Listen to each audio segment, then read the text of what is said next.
Jakarta is one of the oldest continuously inhabited cities in Southeast Asia that was established in the 4th century. Its population is over 10 million. If you include its metropolitan area, it has 35 million people, one of the largest urban areas in the world. And they are absolutely crazy about the sport of badminton. Right here at the Istora Senayan Stadium, a historic venue, they have been thronging and jostling to get in. We have had thousands of people around here. So good to see.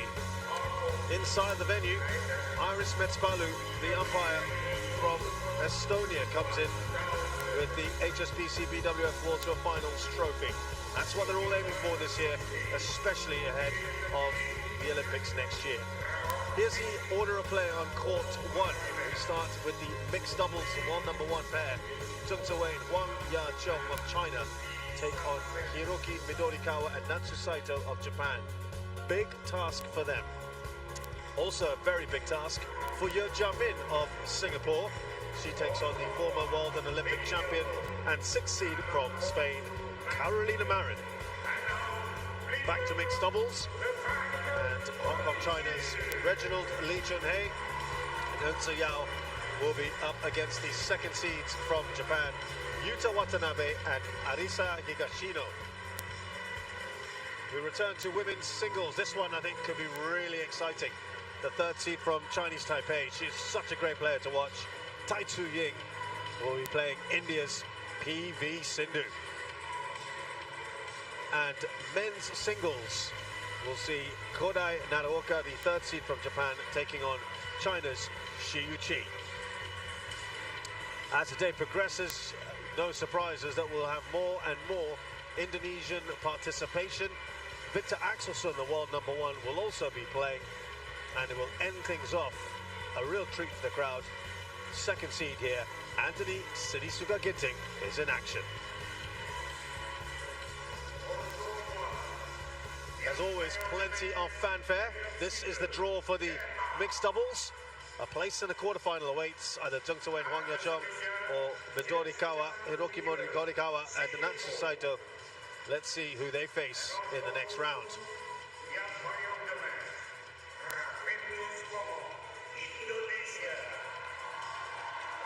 And the Soviets, as you can see already, a very good crowd here. They've been in place for some time. Actually, they've been outside the hall, sitting very patiently and quietly.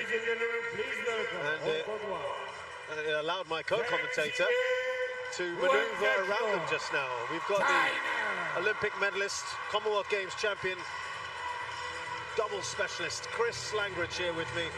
Chris, a very good morning to you. Hoping that you can hear me above fantastic noise. You were commenting. It's a Thursday morning and we've already got a crowd like this. Yeah, the passion and the excitement from the crowd, it really is incredible. You know, they're so excited for these matches ahead, and it just adds that extra kind of element to the match, just because the crowd is that excited, and you know, it builds the atmosphere, it builds the tension, it really kind of makes it that kind of dramatic, theatrical experience. We're feeding off it, aren't we, as well? Yeah, definitely. So, we have the Chinese pair on first.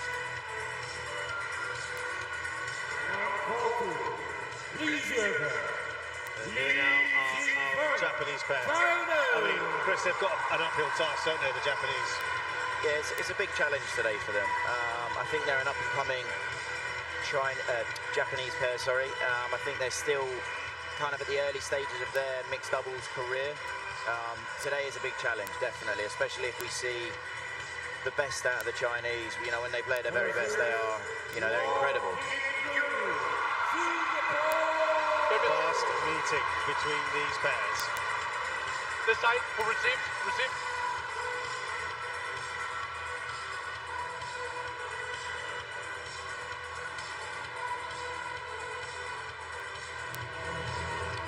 So a quick warm-up, we'll get to know the players a little bit better before we get action underway.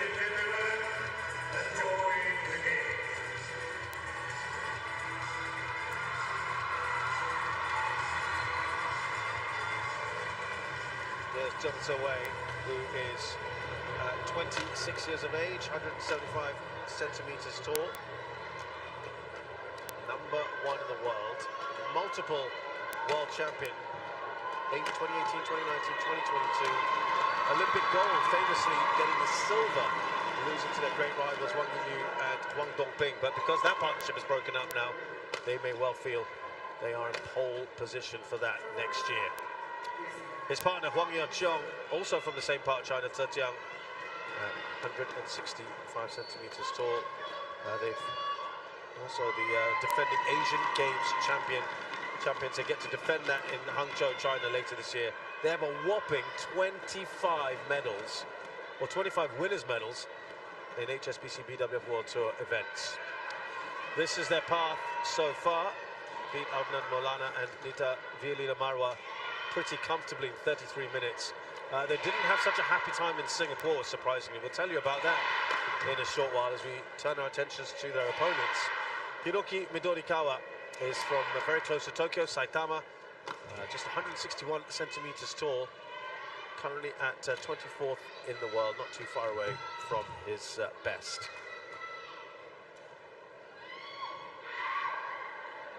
They've won titles like the Osaka International Challenge and the Belgian International a couple of times. His partner is also from Saitama, so both pairs are from the same sort of region, 23 years of age. And that's Saito, as I said, with a partner. They've won a few, Belgian International a couple of times. They beat Chen Tangxie and Toi Wei of Malaysia. That one took them an hour. They won that in 3. Now, in terms of umpire, Jakob Sindberg of Denmark. And the umpire from Singapore, Jess Yuan. Yeah, still a relatively new pair for the Japanese. They've not had too many second round matches, just 11 of them, sorry, I should say, in the second round. They've won 8 of them, lost 3. They're in a very decent run at the moment of getting through their last 6 second round matches. Ladies and gentlemen, on my right, Huang Zheng and Zheng, China.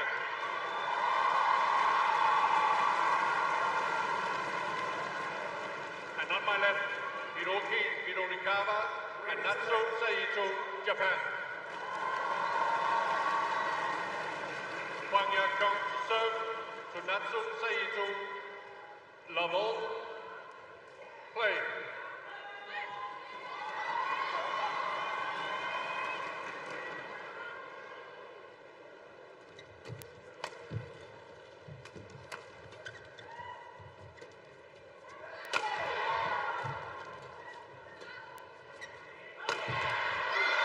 That's first points to the Japanese. That's the old confidence.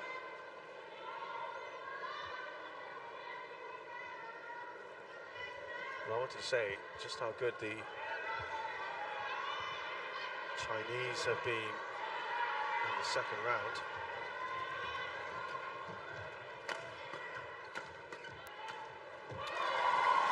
They have played 48 second round matches on the World Tour. They've won 46 of them. The only time they lost, interestingly enough, was 2 in a row. All England and then the World Championships back in 2020.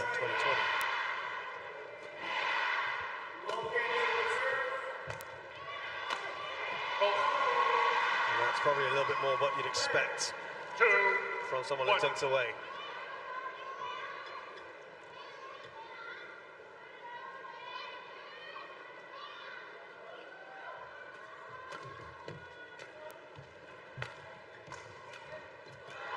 Brilliant shot. This is why Zheng Wei is so dangerous, because he does have, you know, he's got a lot of different options and he's so fast. So most of the time he's actually on balance there, yeah. You can see, brilliant reverse. Reverse drop.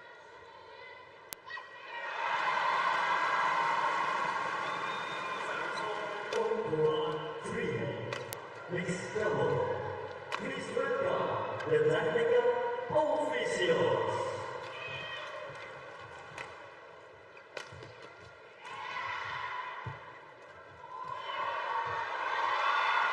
Service over.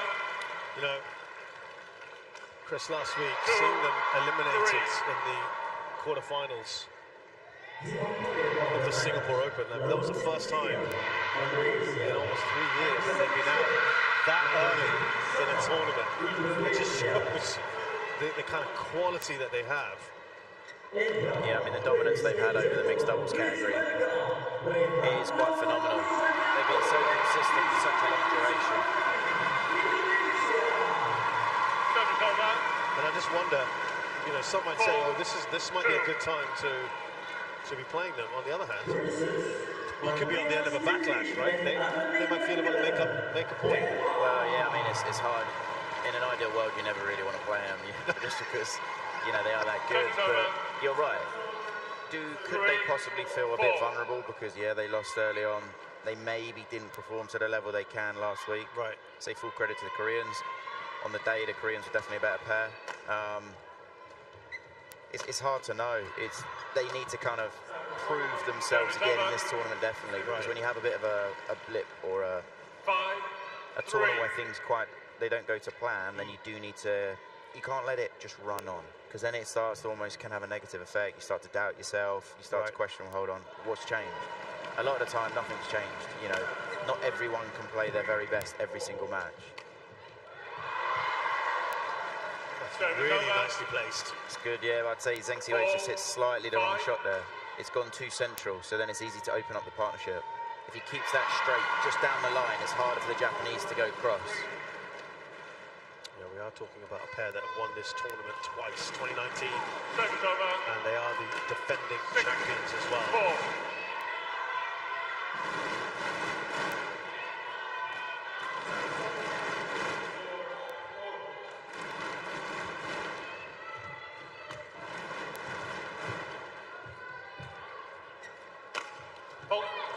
Good placement on the attack there. Just in between the two Japanese players.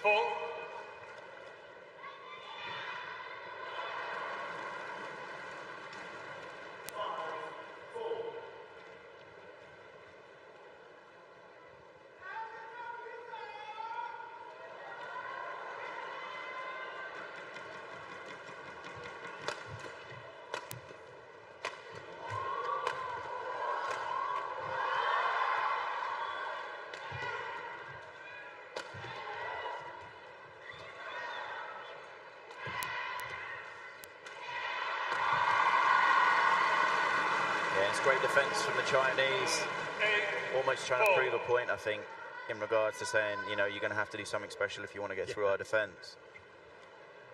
Yeah, last week when I watched Kim Won-ho and Jong Na-eun play them and beat them, I mean, they just had to play on the front foot the whole time. They had to just take it to them, the opponents.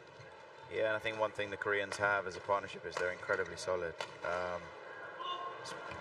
Well left there by Zheng Siwei, but yeah, the Koreans, you know, they're an incredibly solid pair.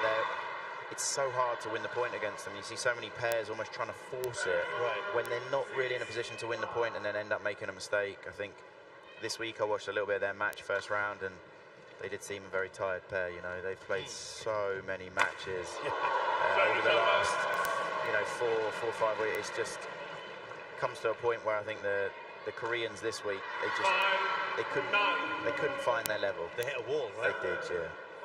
I think it almost happened a little bit last week in the semi-final. Got to say, the Danes played incredibly well. But you know, the more frustrating thing is you've just beaten the best pair in the world. Yeah.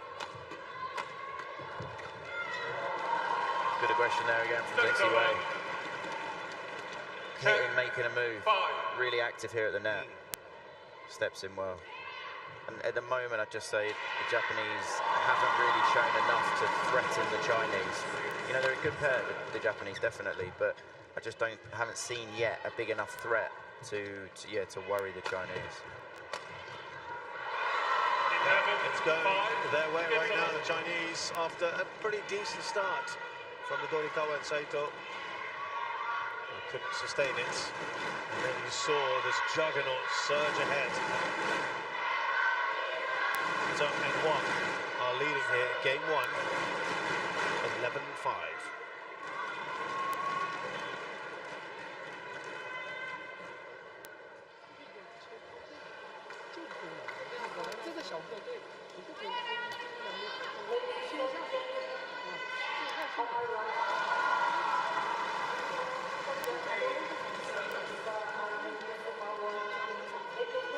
Court 1, 20 seconds. Court 1, 20 seconds.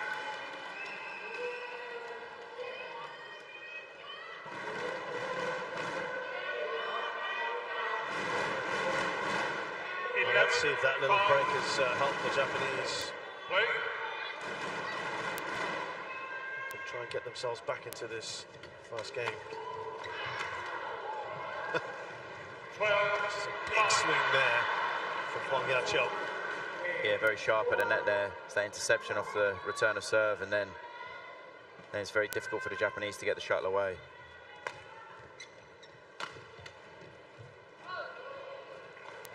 Yeah, and I just feel this slipping away now from the Japanese. 8 points already, the lead.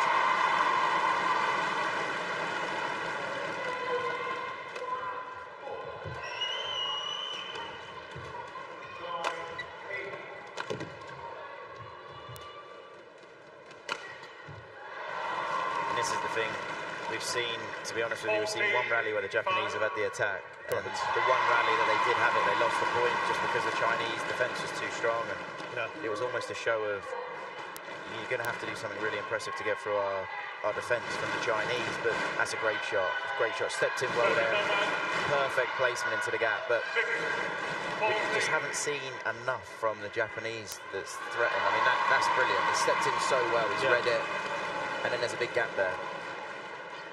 It's kind of one of the first points we've seen the Japanese move forward, take the shuttle early, or even try and threaten the Chinese.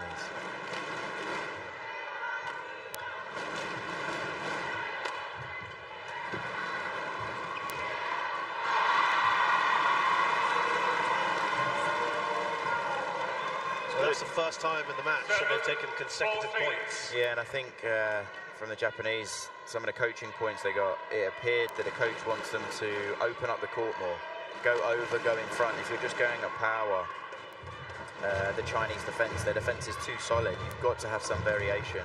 And it got brilliant return, wow. 15-7. It's the key when you're attacking is you want to unsettle your opponents so that they're off balance. So then when you are placing the attack, it's more effective.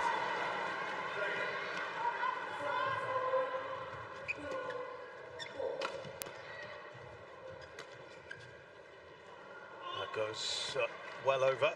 And this is the thing, he's just taking it so low that there's not really much he can do when he's that low.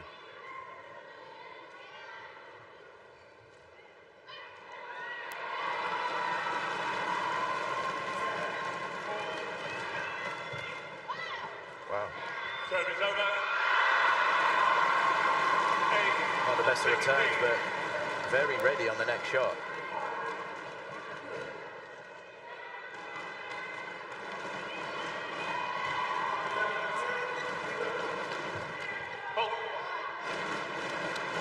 So they're getting a couple of points here, a couple of points there.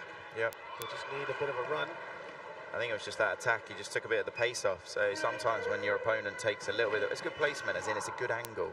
When you're hitting steep, it's hard to counter straight off it because the defensive shot from your opponents has to be upward. Service over. Oh, it's hard enough playing the world #1 pair. 9. It's going to hurt even more when you serve like that.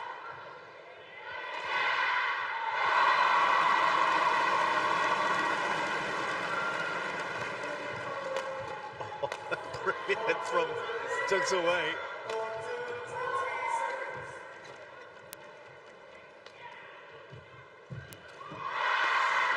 That might be one that Huang should feel that she should get over. But earlier on, Zheng away to keep it alive. Yeah, it was brilliant defense and just fractionally missed it. Still an imposing lead here. Good shot there.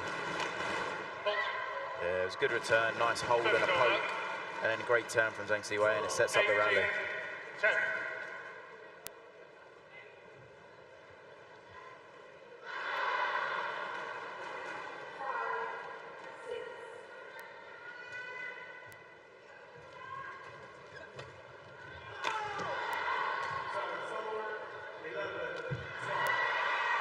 Really good defense there. The Japanese. 18. It's quick to the net there, Midorikawa.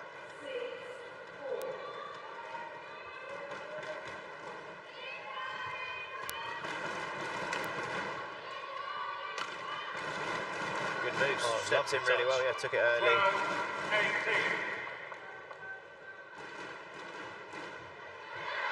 The big thing, as soon as you get your opponent on good length, so if your opponent's off balance and quite deep, you have to take a small step forward to take the next shot early. That's just the wrong shot there from Hiroki. From that low, trying to turn it, it's too difficult a shot.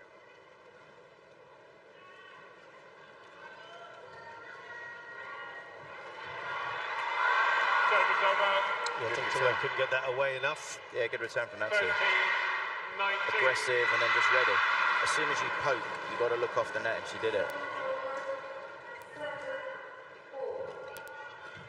Zheng Siwei doing it right back to him. Oh, the taste of your own. 7 game points here for the Chinese. 13.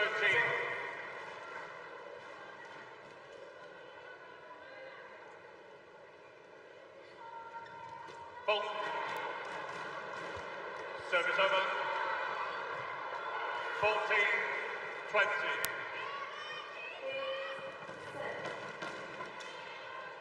She ends up hitting his partner on that one. And that's the first game wrapped up from the Chinese pair. First Looks game won by pretty Zheng sharp. Siwei and Huang, 21-14. Nice start from them. A few moments for the Japanese, but not really enough. They did much better after the interval. Huang scored 11-8. It ends up 21-14 to Tongtaway and Huang Yaqiong.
Court 1, 20 seconds.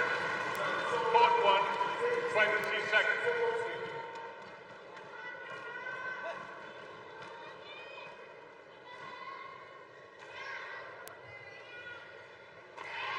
Second game. Level. Play. So the Japanese here looking to stay in the match, have to win this game. Big ask, you'd feel. But they seem to start confidently in each game. What did you like about what they did in the first game, the Japanese? Well, I think after 11 at the break, they did vary their attack more because, you know, as I said, before 11, I think they had the attack once and it was just full power and it wasn't effective. It's a big ask, but the thing is they've got to stick with the Chinese to unsettle them. I think the Chinese had such a big lead, they got so confident, and then it was, you know, an even bigger ask. But second game, they've had a good start.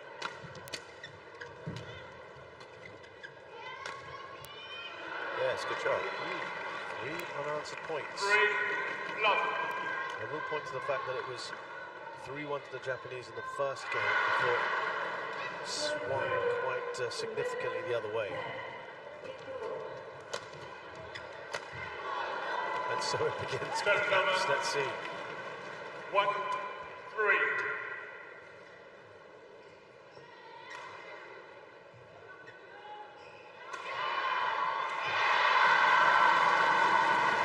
Brilliant turn.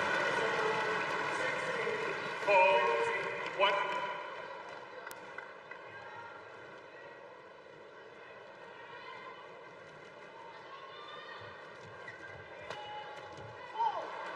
Service over. 2-4.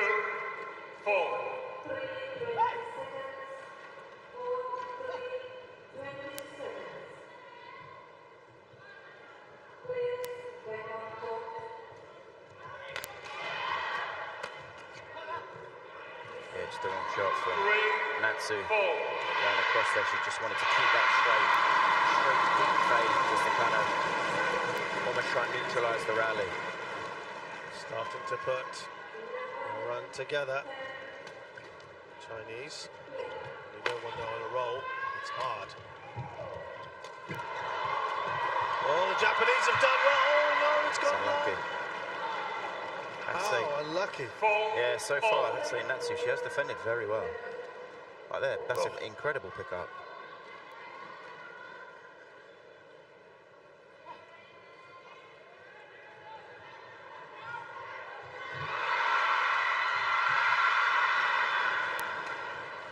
Service Well, over. the good news here, Chris, is 5-4. they're not seemingly as overawed by the situation now so much. That's great pressure they're putting on. Said the start of this game is very different from the first. Yeah.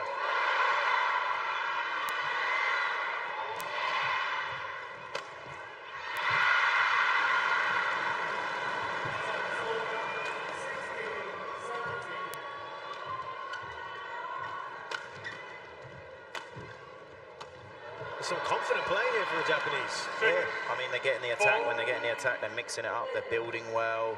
They're looking in control, as in they're not. It's not wild attack. And now it's the Chinese that are struggling a bit more to defend.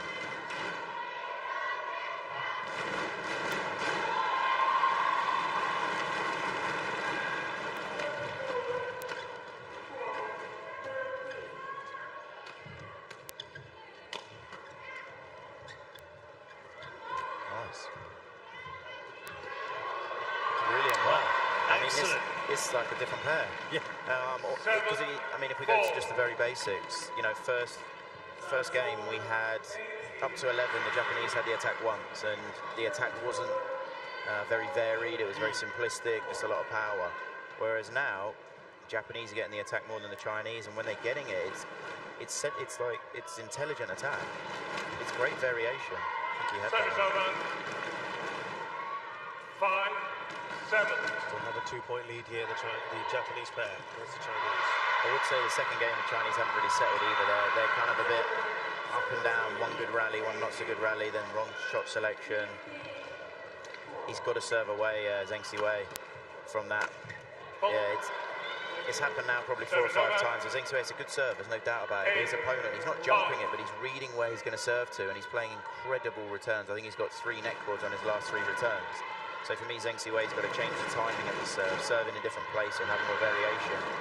With a drive serve, a flick serve, serve out wide, serve slightly quicker, serve short. Because otherwise, his opponent's just, Hiroki is just on it.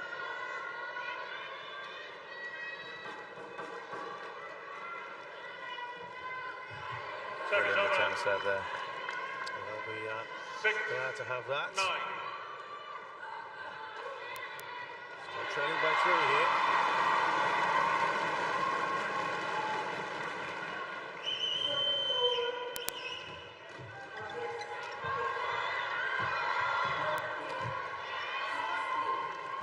That's it for the Chinese. 9.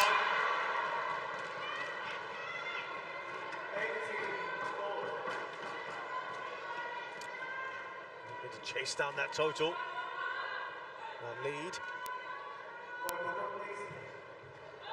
Oh, Brilliant serve. wonderful. 8, 9. Held it that fraction longer and then just little punch last second. Great serve. It's all the rest, is it? Well, that was, yeah, that one. That's what made it deceptive.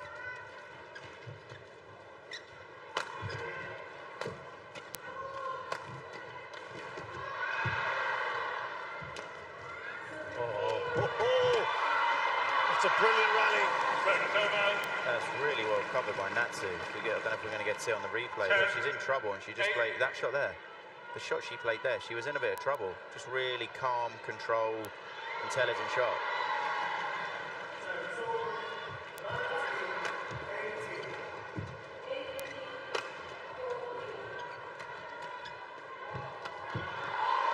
Oh, some great reactions here. Reflexes.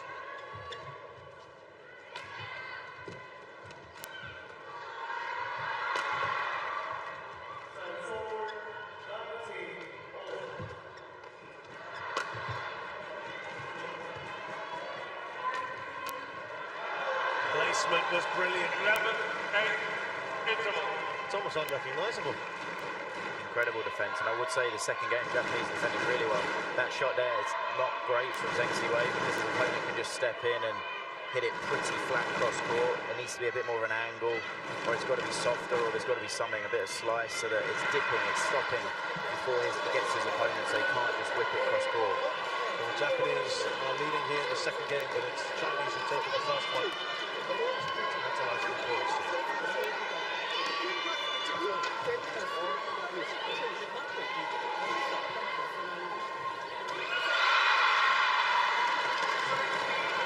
Court 1, 20 seconds. Court 1, 20 seconds.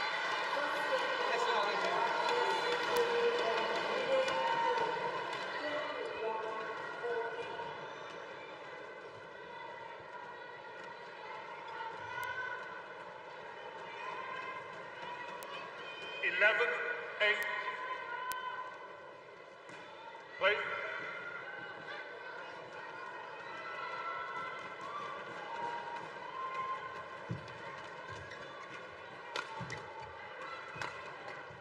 Full. Service over. Just the wrong move there from Natsu. She kind of accidentally ran in front of her partner there.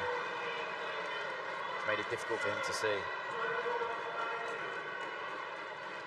Away and Huang in slightly unfamiliar surroundings here. It's again at the moment. Got a bit lucky there, the Chinese, but it's the serve. 10, For 11. me, the serves, it's the same serve again and again and again. It's a good, kind of a good return. Japanese maybe a bit unlucky to not end up with that point. 11 all. All of a sudden, they're all square here.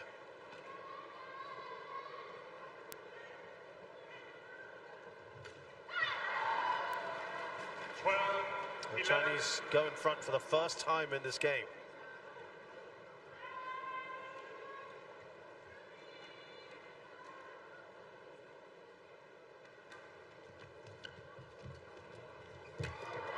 Brilliant shot. Really good vision there from Hiroki. Just seeing where the gap was. Scrambling to get to it. Yeah, it's a great shot.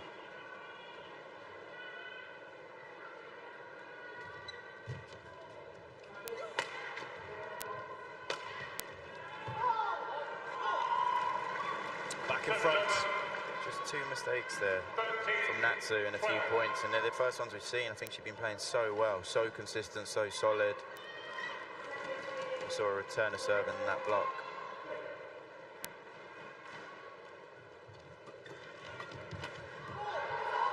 And that's, for me, it's probably 4 points now we've had, where just we haven't seen his mistakes in the Japanese before. I think he's in a good position there. Just mishits it, footwork gets a bit muddled up, but you can just push it. Doesn't have to do such a big swing. Just push it again in a corner and try and keep the advantage.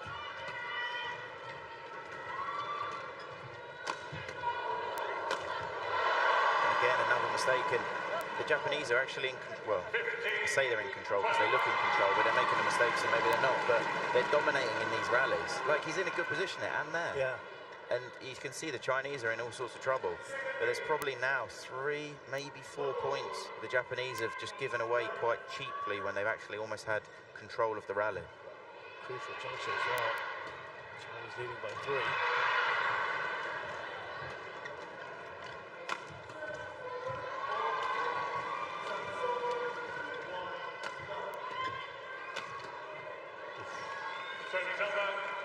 Yeah, the Chinese don't seem to have really been on top of things for a while. No, I would actually agree. I would say the way the game's going like there, it's just indecision of whose shot it is.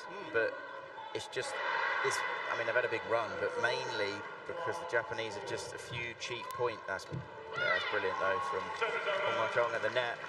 But it's more the Japanese have just gone off the boil a little bit. Just a few mistakes which we hadn't seen. Problem you have is when you lose quite a few points in a short space of time, you start to doubt what you're doing is correct. Whereas I'd say what the Japanese were actually doing, there wasn't anything wrong with it because they were dominating the rallies. It was just the end product wasn't good enough. It was some simple mistakes. So everything else is going well for them, isn't it? Well, it was, yeah. I mean, quite a turnaround, but in the scoreline, but it's more so the mistakes.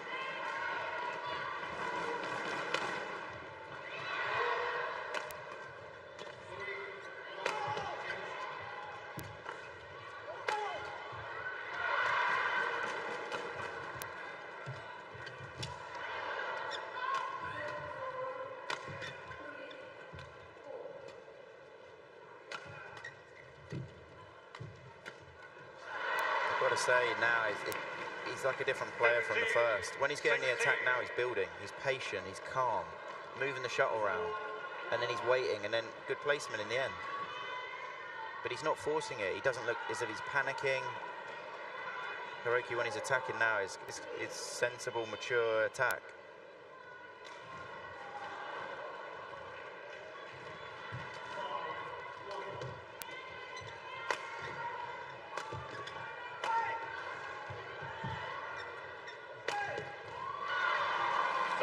Chinese just edging it further ahead, 2 points. Got to say, Natsu has got an incredible defence. She's not really struggling at all with the attacker Zheng Siwei, who is the world #1. You know, he has got a phenomenal attack because he's almost like a bumblebee, as in he's so fast, he's everywhere, he's all round the court, he's got all the shots in the world, and so far in this match, she hasn't really struggled to defend against him at all.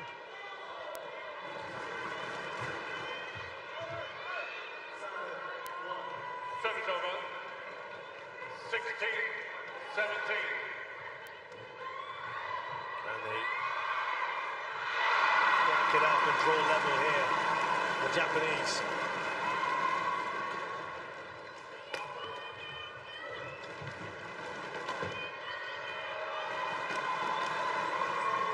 Wonderful. Yeah, Nancy's made the right move. She's stepped in, but racket just went down. So if there was any shot with power, she's just not ready for it. We're going to get to see it on the replay here. Racket's down. She's let it go through. If she takes a small step forward, she's got to be ready for the drive.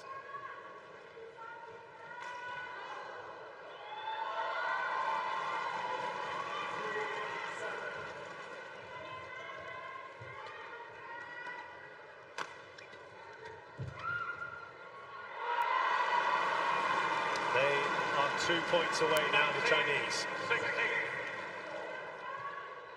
A superb record against Japanese players overall. 25 wins out of 29. Anytime they face Japanese opposition. Will be thorn in their flesh. And they have 4 match points here. Another good return. 17-20. I think no matter what happens here for the Japanese in the second game, they should take a lot of kind of belief and confidence. Just the second game, I appreciate the ends are slightly different, but the second game, they're like a different pair.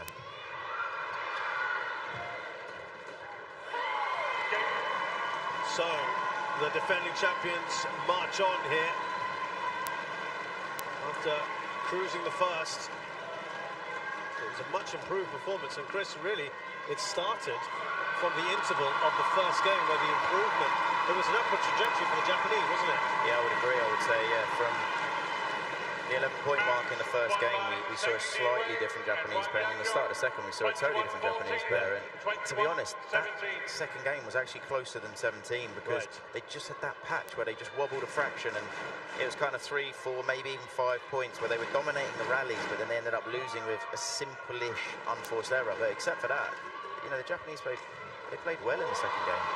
So lots of positives to take from the Japanese pair. But it's Zheng Siwei and Huang, the top seeds here from China, who defeat the the Japanese duo of Hiroki Midorikawa and Saito. 21-14, 21-17, they've done it in 32 minutes.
The Istora Senayan, such a historic venue, regarded in the badminton world as one of the places you have to play at. And the atmosphere in here, it's a small arena, but it really packs a punch. We can tell you, even when they're not Indonesians playing, these guys know their badminton. And they are very, very discerning. And there's a favourite coming on now in the next match here on court 1.